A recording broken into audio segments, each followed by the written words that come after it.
Area कितना है भारत का? तो देखिए सिंपल है, 32,87,000, इतना ही याद रखना है। 32,87,000, 263 आपकी मर्जी, ये पूछेगा भी नहीं। 32,87,000 ही पूछता है, आप याद कैसे करोगे? तो देखिए भारत का जनसंख्या जिस हिसाब से बढ़ा है ना, तो बहुत पहले था हम दो हमारे दो, नहीं शुरुआत में था कम से कम 3 बाल बच्चा होना चाहिए, तो 3 बच्चा। उसके बाद हुआ कि नहीं भाई बहुत ज्यादा पॉपुलेशन बढ़ रहा है, तो हम दो भाई 2 बच्चे मिट्टी की, उससे ज्यादा तो 3 और 2 तो क्लियर हुआ। लेकिन यहाँ के नेता लोगों का देख लीजिए 8 गो 7 गो 12 गो।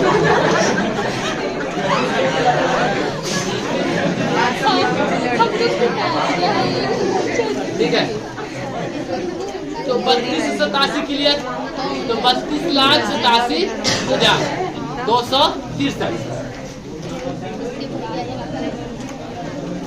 32,87,263। न्यू डाटा में अगर देखें तो थोड़ा सा बढ़ा हुआ दिखेगा, 409। अब सवाल यह है कि 32,87,000 वर्ग किलोमीटर जो है पूरे वर्ल्ड के क्षेत्रफल का कितना है? तो बिल्कुल आसान है, 2.2 दूनी के 2.42, क्लियर है, 2.42%। अब इसमें देख लेते हैं 32,87,000 में कितना भूमि है और कितना पानी है ना। पूरा पृथ्वी की बात नहीं हो रही है, भारत की बात हो रही है। इसका मतलब भारत में ज्यादा मात्रा में क्या है, पानी है कि स्थल है? स्थल ज्यादा मात्रा में, 90% के आसपास में क्या है, स्थल ही है। और जो भी पानी आपको दिख रहा है वो या तो नदी के माध्यम से है या तो झील के माध्यम में है ना। तो 90.44% क्या है, स्थल है, और मात्र 9.56% क्या है, पानी है। आप ऐसे भी याद रख सकते हो कि लगभग 91% और 9%, या फिर आप 90 और 10 याद रख लो, आपकी जो मर्जी, ठीक है। लेकिन अगर एनसीईआरटी के देखे पॉइंट ऑफ व्यू से तो आपको इतना ही याद रखना पड़ेगा, ठीक है। अब प्राकृतिक विभाजन देख लेते हैं। हम ये देखेंगे कि कितना ज्यादा मात्रा में इसका अगर प्राकृतिक विभाजन की बात करें भारत की, तो मैदान कितना है, पठार कितना है, पहाड़ कितना है, ठीक है। इसके अलावे पहाड़ हो गया, पठार हो गया, पर्वत कितना है, ठीक है। तो सबसे ज्यादा मात्रा में क्या है, मैदान कितना है, 2.234 है, 43.2%। तो 43.2%, 4 3 2 है 43.2। तो इतना क्या है, मैदान है। ये डाटा आप जरूर याद रखिएगा कि अधिकांश भाग में क्या है, हमारा मैदान ही है। कुछ भाग जैसे पठारी कितना परसेंट, 27.7%। मध्य प्रदेश में जाएंगे खूब पठार मिलेगा, ठीक है। पहाड़ी क्षेत्र छोटा छोटा जहां पहाड़ होता है 18.5%। अब पर्वतीय जैसे हिमालय जैसे पर्वतीय क्षेत्र कितना हो गया, 10%। जैसे अरुणाचल प्रदेश वाला क्षेत्र देख लीजिए, असम वाला क्षेत्र देख लीजिए, है ना। अब क्षेत्रफल के अनुसार भारत के वहां बड़ा देश है। कल भी हम बताए थे कि ज्यादातर डाटा किस में रहता है, 8 और 7 पर। ये क्षेत्रफल में देखिए 8 7 मिल ही गया। यहाँ पर भी देखिए विश्व का 7वां सबसे बड़ा देश है, ठीक है। कौन कौन है, तो इस 7वां नंबर 1 2 3 4 5 6 और 7, ये 7वां सबसे बड़ा देश कौन है, भारत। कभी कभी आपसे ये दे देगा कि निम्न में से कौन भारत से छोटा है, या फिर निम्न में से कौन भारत से बड़ा है। 4 ऑप्शन आपको देगा, ठीक है। तो ई है ए, ई है बी और ई है ब्राजील, ठीक है। ए से क्या हो गया, फिर ब्राजील, फिर चीन, ठीक है। इसके बाद इधर आइए, 3 गो और आ जाइए, है ना। तो रुक अमेरिका, ए बी सी याद रहेगा। रा से हुआ रूस, का से हुआ कनाडा, फिर अमेरिका, फिर चीन, फिर ब्राजील, ऑस्ट्रेलिया और 7वां स्थान पे है भारत। ये फिर ऑस्ट्रेलिया जी, ऑस्ट्रेलिया। और 7वां नंबर पर कौन होगा? देखिए पहला, ठीक है, दूसरा, तीसरा, यूएसए, चौथा, चीन, ABC ना बताए थे, ब्राजील, ऑस्ट्रेलिया, छठा, ऑस्ट्रेलिया, 5वां, ब्राजील, 7वां नंबर। भारत। ठीक है, पाकिस्तान से कितना बड़ा है? तो 4 गुना बड़ा है। भारत पाकिस्तान से 4 गुना। और बांग्लादेश से कितना बड़ा है? 23 गुना है ना, 23 गुना बड़ा है। बोलिए कोई दिक्कत नहीं यहाँ तक? अब कुछ भारत के बारे में कुछ जानकारी है, ये करीब करीब आप लोग को पता ही होगा। जैसे सबसे छोटा राज्य गोवा, सबसे बड़ा राज्य राजस्थान, ठीक है। फिर जनसंख्या की दृष्टि से सिक्किम सबसे छोटा राज्य है। सिक्किम कहाँ है आपको पता होगा ना, देखिए टेटर जैसा निकला हुआ है ऊपर, है ना, तो यह है सिक्किम। 75 में भारत का हिस्सा बना था, ये अभिन्न अंग बना था। इसे प्राकृतिक वनस्पति का स्वर्ग माना जाता है। किसको? मुख्य निवासी यहाँ का कौन है? अब जनजाति के लिए चिंता ही मत करना कि भारत में कौन कौन जनजाति है। जब जनजाति पढ़ाएंगे तो एकदम ट्रिक से याद करवा देंगे यहीं पे, चिंता मत करना। आगे देखिए, मुख्य निवासी यहाँ का है लेप्चा। क्षेत्रफल की दृष्टि से लद्दाख समूह सबसे बड़ा केंद्र शासित प्रदेश। क्लियर है? लद्दाख सबसे बड़ा केंद्र शासित प्रदेश। लक्षद्वीप सबसे छोटा, क्षेत्रफल की दृष्टि से लक्षद्वीप सबसे छोटा केंद्र शासित प्रदेश है। हो गया। जनसंख्या की दृष्टि से दिल्ली सबसे बड़ा। जनसंख्या की दृष्टि से जनसंख्या सबसे ज्यादा कहाँ रहता है? तो दिल्ली में। और जनसंख्या की दृष्टि से लक्षद्वीप सबसे छोटा। क्या बोले अभी? यहाँ पे केंद्र शासित प्रदेश की बात हो रही, मुंबई केंद्र शासित प्रदेश है। तो जनसंख्या की दृष्टि से सबसे बड़ा कौन हो गया? दिल्ली केंद्र शासित प्रदेश ना। और सबसे छोटा केंद्र शासित प्रदेश लक्षद्वीप। ठीक है। मध्य प्रदेश भारत का सबसे बड़ा। अच्छा, ये क्वेश्चन दरोगा में था, लक्षद्वीप वाला। सबसे छोटा, सबसे कम जनसंख्या किस केंद्र शासित प्रदेश पर? ये क्वेश्चन लक्षद्वीप। मध्य प्रदेश भारत का सबसे बड़ा पठारी, अभी बता रहे थे। मध्य प्रदेश में सबसे अधिक क्या है? पठारी। राजस्थान भारत का सबसे बड़ा मरुस्थलीय राज्य है। और सबसे अधिक वन कहाँ है? मध्य प्रदेश में। भारत पाकिस्तान से 4 गुना और बांग्लादेश से 23 गुना बड़ा है। आकृति चतुर्भुज। अब 4 शीर्ष वाले राज्य, 4 बड़े राज्य कौन कौन है? तो जी सर, हाँ होता तो है, लेकिन आप ऐसे दिमाग में तो ये तो नहीं बैठ गया है ना कि राजस्थान में सब चीज सब बंजरे है, नहीं। अब आते हैं भारत के शीर्ष 5 क्षेत्रफल वाले राज्य। तो राम नाम से शुरू कर लेते हैं। राजस्थान, फिर इसके बाद महाराष्ट्र हो जाएगा, फिर उत्तर प्रदेश हो जाएगा और फिर गुजरात हो जाएगा। तो ये 5 बड़े राज्य हो गए। तो कभी कभी क्रम में भी पूछ देता है कि इसको क्रम में सजाइए, है ना। तो राजस्थान हो गया, फिर मध्य प्रदेश, फिर महाराष्ट्र, फिर उत्तर प्रदेश और 5वां स्थान पे गुजरात। 5 बड़े राज्य राम से बोले थे। राम राज से राजस्थान, मध्य प्रदेश, महाराष्ट्र, उत्तर प्रदेश, गुजरात। याद रहेगा?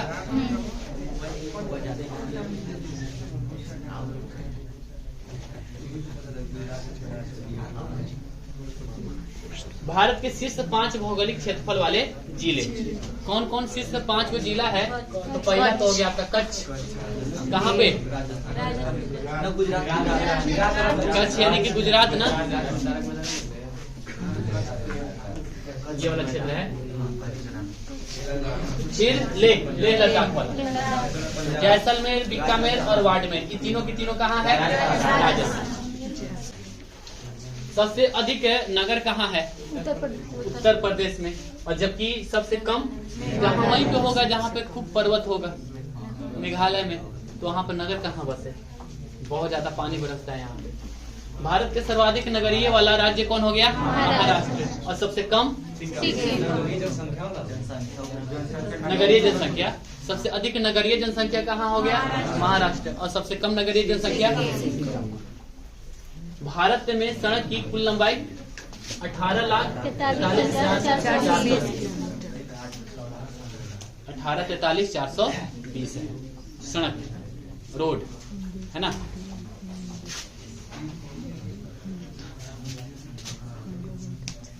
ROAD, road. आर का मान कितना होता है ना? 420 तो याद रखना है ना। 18, अब बीच में बच गया 43 है ना, तो डी वाला का कितना लिख देते हैं? 18,43,420। ठीक है, याद रहेगा। तो रोड की कुल लंबाई कितनी हो गई? 18,43,420। याद रहेगा। अरे ये आर भी याद रहेगा ना, आर का मान 18। लेकिन अभी हाल फिलहाल में बहुत सारा रोड बना है, बहुत रोड बना है, तो अब ये डाटा एकदम एक पे एक बढ़ेगा। तो अभी हाल फिलहाल की हम बात कर रहे हैं। नितिन गडकरी जो है इसके लिए अनाउंस भी किए थे। एक्सप्रेसवे बन रहा है बहुत सारा, आप सुने होंगे कि रवीश कुमार का सुने थे स्टेटमेंट? रवीश कुमार, हाँ जी, हाल फिलहाल में रोड के ऊपर कमेंट किया था कि अब बताइए कि ऐसा ऐसा हाईवे बन रहा है तो उस पर बैलगाड़ी कैसे चलेगी, है ना, लोग साइकिल कैसे चलाएंगे। हद है यार। देखो, एक होता है कि चलो भाई कोई योजना को अगर खराब योजना है तो बुराई किया जाए। अब ऐसा बताइए तो चाहे आप कुछ कर दीजिए, हाँ, चाहे आप कितना भी अच्छा काम क्यों ना कर दे, बुराई तो खोजेगा। अब बताइए उसमें बैलगाड़ी कहाँ नजर आता है? ये बोल रहा था कि बैलगाड़ी अब कहाँ चलेगा, लोग जो अपना साइकिल कहाँ चलाएंगे। तो एक्सप्रेसवे नहीं है तो NH है ना, उस पर उतार लो। 7 लाइन पर आपको चलना जरूरी है क्या? हाँ, बैलगाड़ी को चलाना है तो उसको 120 किलोमीटर पर आवर के हिसाब से चलाइए। नहीं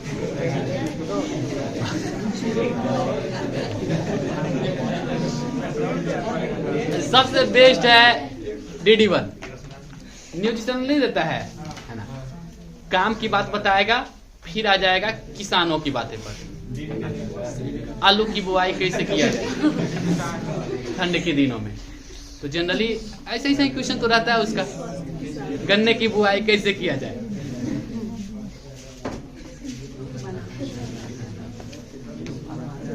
चलिए, ये क्लियर हुआ। 18,43,420। अभी बता रहे हैं ये डाटा चेंज होगा। अभी सर्च मारेंगे तो हो सकता है कि कुछ बढ़ा हुआ हो। रेल मार्ग की लंबाई कितना है? 64,140। ये याद कर लेना, 64,140। यहाँ तक देखिए, ये है भारत का मैप, यह है आपका भारत का मैप। जब भी कभी मानसून आता है भारत में तो सबसे पहले ही केरला में ही पहुंचता है, तिरुवनंतपुरम में पहुंचता है। तो आपसे पूछेगा कि मानसून सबसे पहले किस राज्य में पहुंचता है, तो हम कहेंगे केरला में, है ना, या फिर कोची और तिरुवनंतपुरम यहाँ पहुंचता है। भारत की जनसंख्या ये इतना ही नहीं है ना, ये डाटा और बढ़ेगा। जी सर, बिल्कुल सर, यही तो एक ऐसा काम है जिसमें हम लोग अव्वल हैं।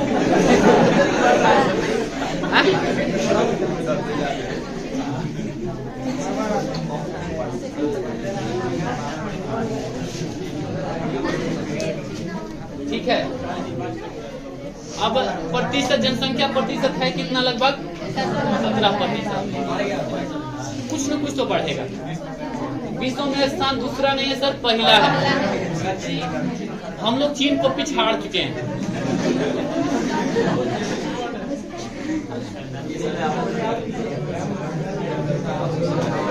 अब देखिए, ऐसा नहीं कि शिखर अरे शांत रहो ना, ऐसा नहीं कि शिखर इतना ही है, और भी है, लेकिन जो प्रमुख शिखर है हमारे यहाँ, विश्व का सबसे नया शिखर भी है और विश्व का सबसे पुराना शिखर भी है।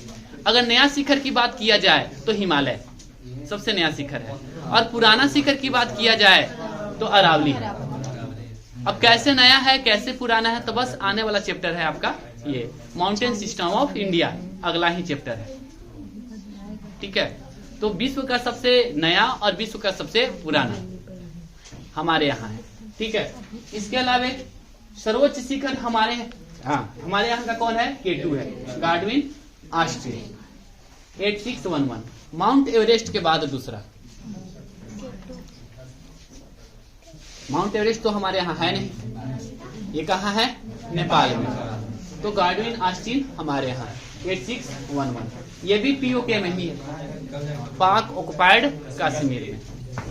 यह काराकोरम श्रेणी में स्थित है, इसका नाम क्या है, गार्डविन ऑस्ट्रिन। पाक में इसका नाम क्या है, चौभाटी। अब आते हैं हिमालय, विश्व का सबसे नवीनतम पर्वत, मूणदार पर्वत, बलित पर्वत, ठीक है। अरावली क्या है, विश्व का सबसे प्राचीन पर्वत और अवशिष्ट पर्वत। अवशिष्ट क्या कहते हैं, जो बच जाता है। देखिए एक्चुअली होता क्या है, अरावली भी पहले ऐसा ही हुआ करता था, मूणदार पर्वत ही था, लेकिन समय के साथ धीरे धीरे ऊपर वाला पार्ट क्या होते गया, टूटते गया,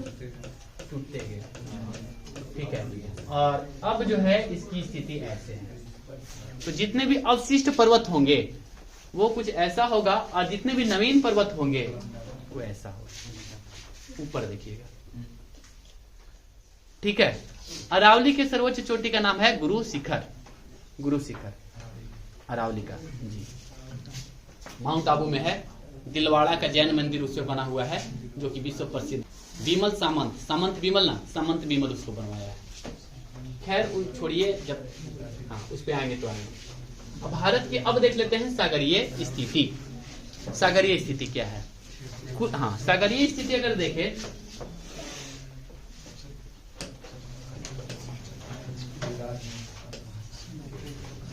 तो ये हो गया आपका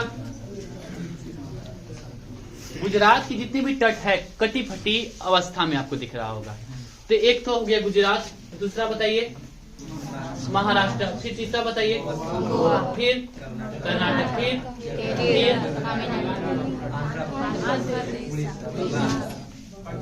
वेस्ट बंगाल।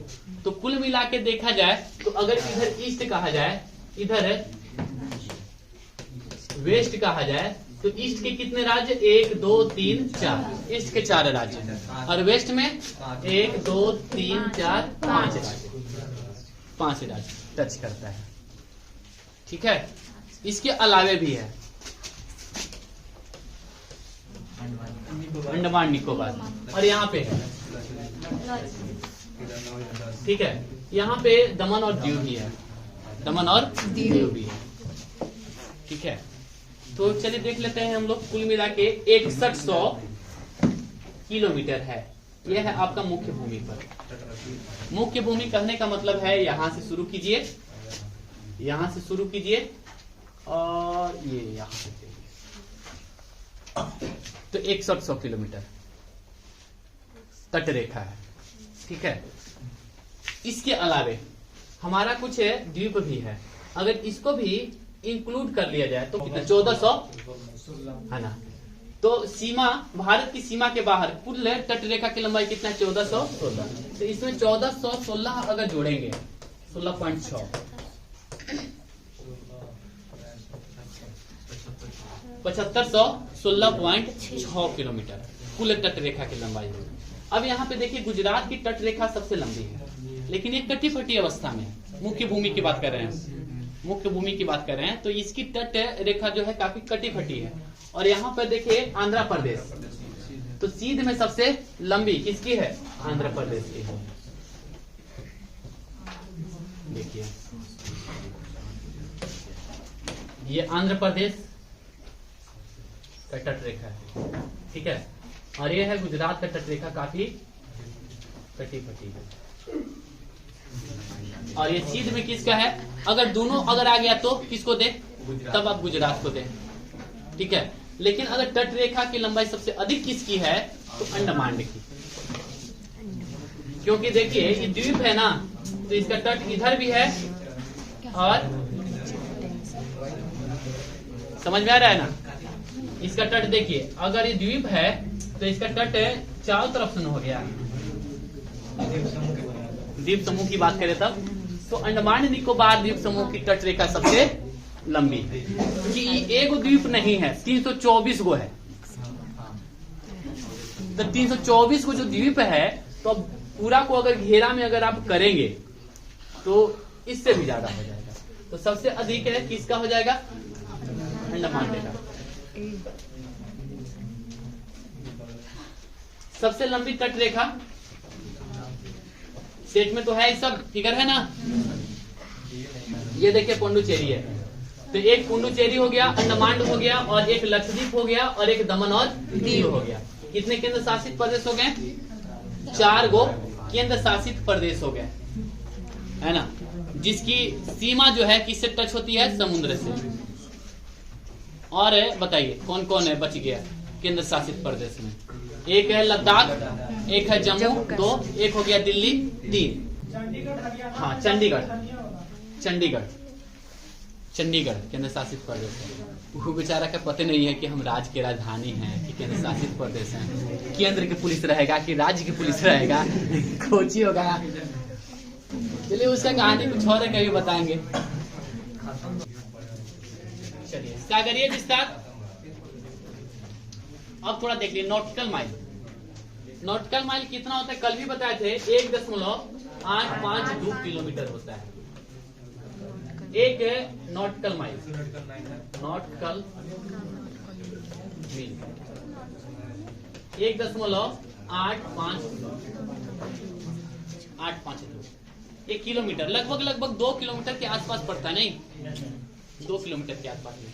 तो यहाँ पे आप देखे होंगे कि 3 लाइन हम खींचे हुए हैं। ये एक लाइन जो कि 12 किलोमीटर है, एक लाइन जो कि 24 किलोमीटर है, और एक लाइन जो कि 200 किलोमीटर है। 3 लाइन का मतलब क्या है समझिएगा।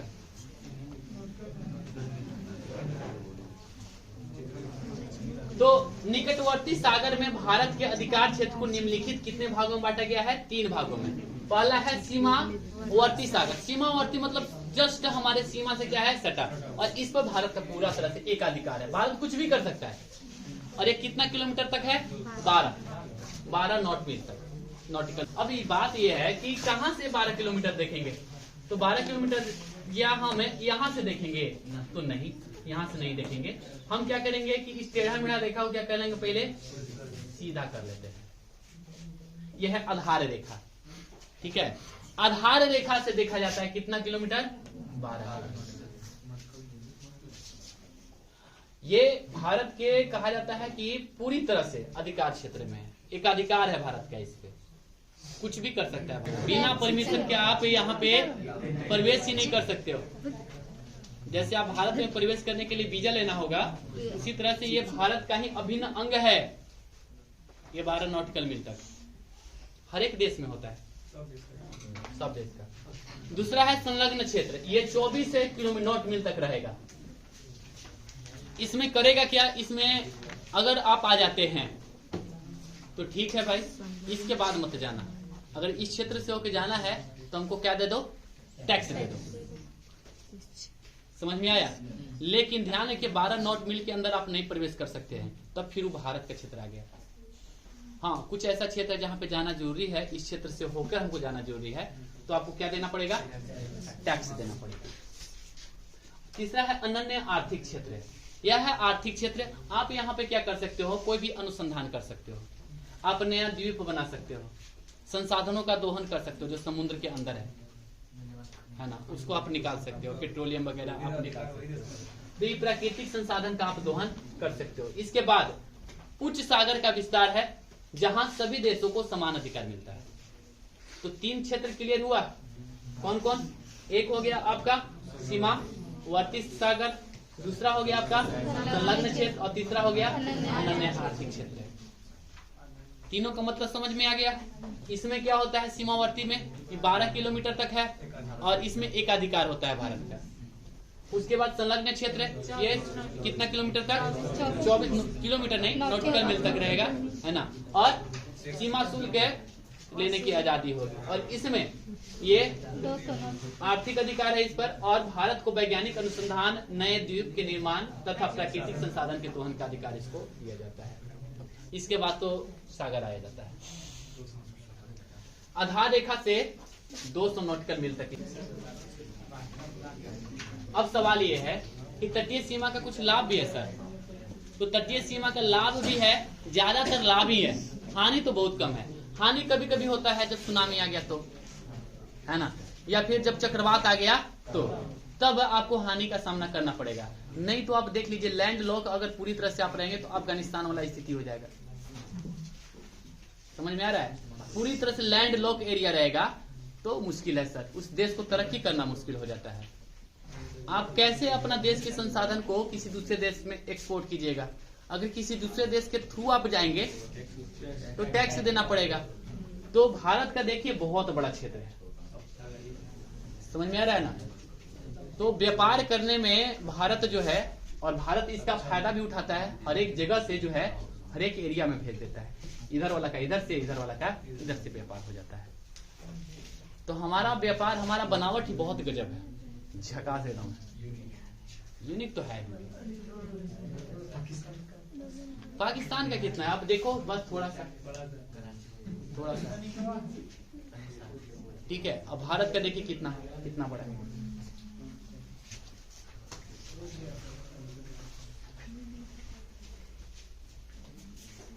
तो तटीय सीमा का लाभ देखिए। तटीय सीमा भारत के उपमहाद्वीप की संज्ञा दिलाती है।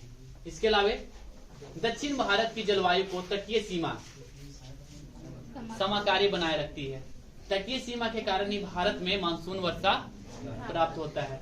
तटवर्ती क्षेत्र से में बने बंदरगाह अंतर्राष्ट्रीय व्यापार को बढ़ावा देते हैं। तटीय सीमा के कारण भारत अन्य देशों के साथ आसानी से संपर्क में रह सकता है। तटीय सीमा महासागरीय संसाधनों तक भारत की पहुंच एवं अधिकार सुनिश्चित करती है।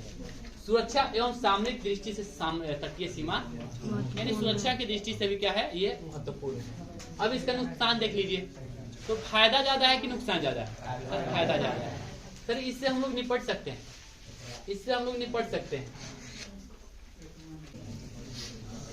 ये तो बता चुके हैं ना, 9 राज्य और 5 केंद्र शासित प्रदेश की सीमा समुद्र तट से जुड़ी हुई है। पश्चिम में कौन सा राज्य है और पूरब में कौन सा राज्य है बता चुके हैं यहाँ तक। केरल के कुटनाड भारत का सबसे न्यूनतम ऊंचाई वाला क्षेत्र है, सबसे नीचा जगह कौन है, यही कुटनाड है। और यहाँ पे किसकी खेती होती है, चावल की है। केरल के धान का कटोरा, केरल के धान के कटोरा के नाम से यहाँ धान की खेती बहुत है। ध्यान रखिएगा, इस समुद्र तल से भी नीचे है। कौन सा?